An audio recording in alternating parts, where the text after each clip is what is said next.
अक्लमंद वो शख्स हैं जो अपनी जबान को दूसरों की मुज़म्मत से बचाए रखे।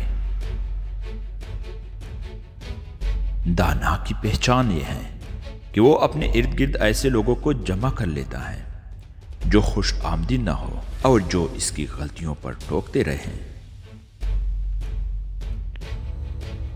हर एक चीज ज़ाइल व मुंतकिल हो सकती है, मगर तबीयत इससे मुस्तस्ना है।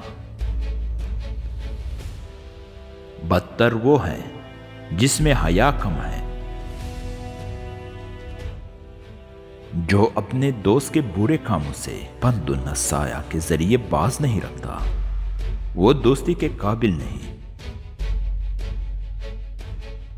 न ज्यादा खामोशी अच्छी और ना ही गोयाई। हकीम उसे कहते हैं जो कुदरत रखने के बावजूद सितम न करे। दुश्मन के साथ सुलह इख्तियार करने में बेहतरी है, हर चंद तुझको अपनी कुव्वत व गलबा पर यकीन वासिक है।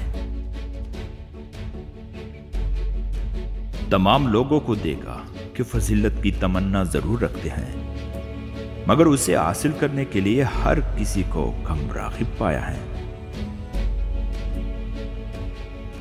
इज्जत और बुजुर्गी का हर शख्स तालिब है, मगर उसे हासिल करने की रग़बत कम ही लोग रखते हैं।